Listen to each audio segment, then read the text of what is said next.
İlqar Gülablı Qara Xəncər. Bəy, sizin yanınızda ölmək Şura hökumətinin yanında yaşamaqdan daha şərəflidir. Mən kimsəsiz bir yetim uşaq idim. Məni sizin ailəniz böyüdüb. Mənə çörək verib.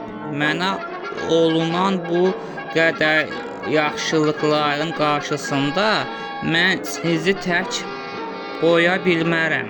Sizin atanız mənə atalıq, ananız analıq edib. Siz özünüz də mənə bəy kimi yox, böyük qardaş kimisiniz.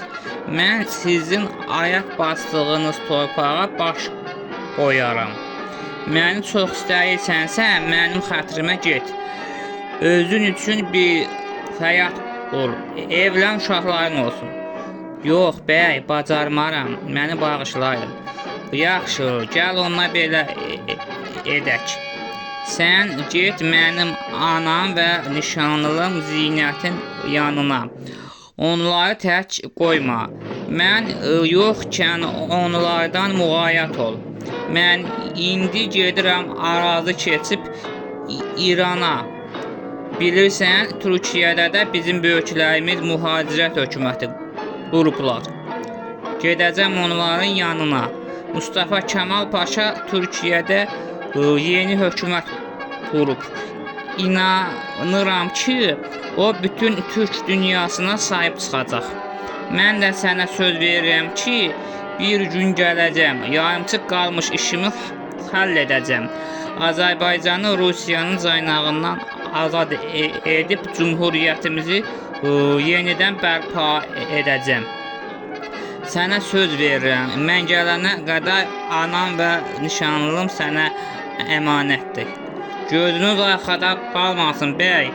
Afət xanım da, Zinət bacım da siz gələnə qədər mənə əmanətdilər. Onlar orada görüşüb ayrıldılar. Yusif bəy arazi keçib İrana, oradan da Türkiyəyə yola düşdü. Türkiyədəki mühacirət hökumətinə üzv oldu. Oradakı müsavatçı dostlarının köməyi ilə özünə biznes qurdu. Qısa zamanda varlanıb Türkiyənin böyük iş adamı oldu. O dövrün İslam dünyasında iki böyük dahi insan var idi. Biri Türkiyə prezidenti Mustafa Kemal Atatürk, digəri İran Şahı Rıza Şah Pəhləvi. Hər ikisi müsəlmanları Avropalaşdırmaq siyasəti yeridirdi və cəhalətə qarşı mübarizə aparırdı. Musavatçıların yarısı İrana, yarısı da Türkiyəyə sığındılar. Mən sağ o vaxtdan Sovet hökumətinin tərəfinə keçdim. Sovet hökuməti məni qardaşımı Rusiyada TTB-nin nəzdində gizli instituta qoydu. 5 il orada oxudum.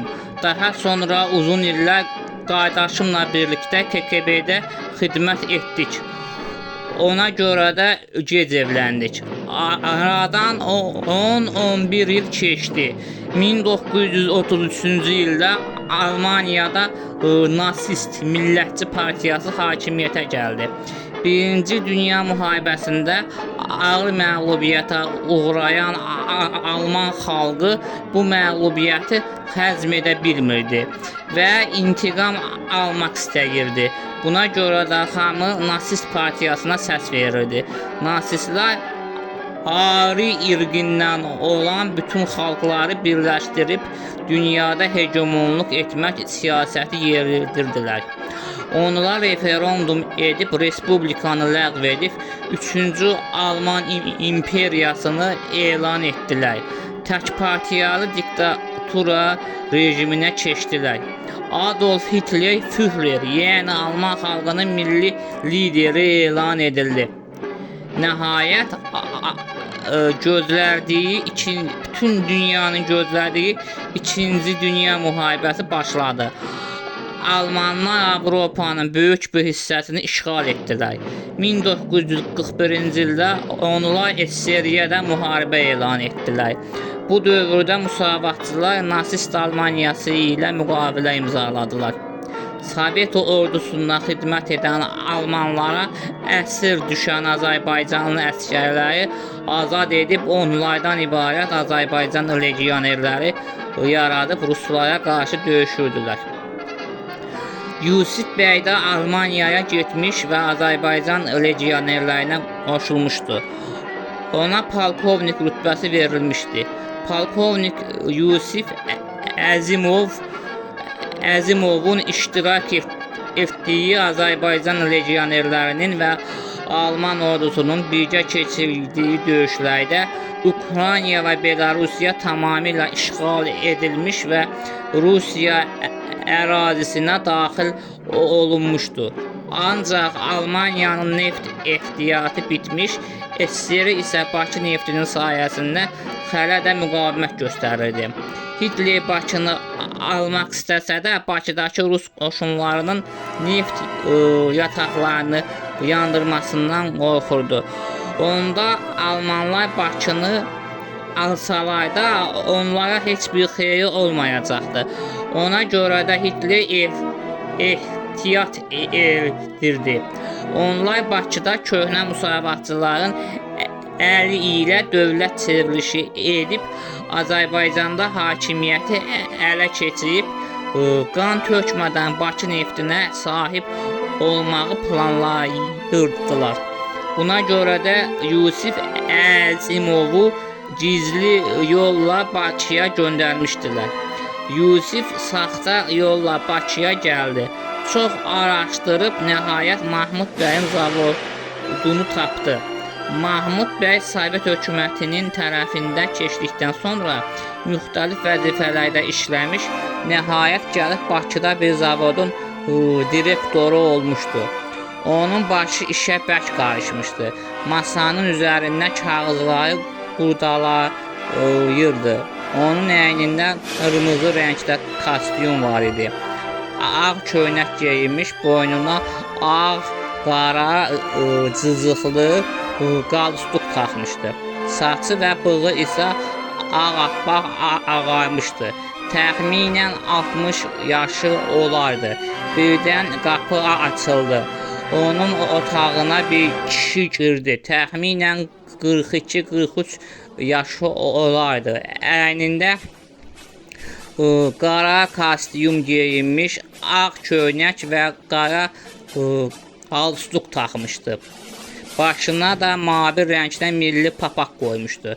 Mahmud bəy onu əvvəl tanımasa da, sonra onun Yusif bəy olduğunu başa düşdü. O heç dəyişilməmişdi. Sadəcə biraz başı ağarmışdı. O yaxınlaşıb Mahmud bəyin qarşısında oturdu. Mahmud bəy dedi: "Yusif bəy, burada nə işiniz var?" Yusif cibindən bir siqaret qutusu çıxardıb, içindən birini götürüb ağzına qoydu və yandırdı. Masadakı kül qabına külünü çırpıb söhbətə keçdi. "Sizi axtarırdım. Adam qonağına birinci salam verək.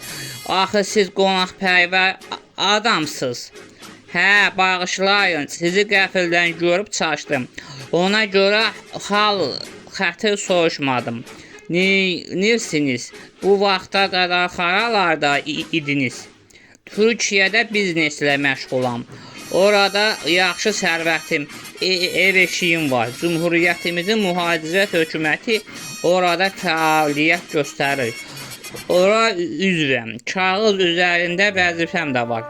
Mahmud bəy telefonu götürüb katibəyə zəng vurub 2 çay istədi. Sonra söhbətinə davam etdi.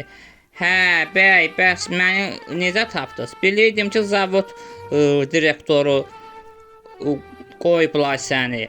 Soraqlayıb öyrəndim. Bu vaxt katibə 2 stəkan çay gətirib masaya qoyub getdi. Çayın yanına qənd və konfet də var idi. Onlar çaydan içə-içə söhbətlərinə davam etdilər. "Hə, Yusif bəy, məni nə edirsiniz?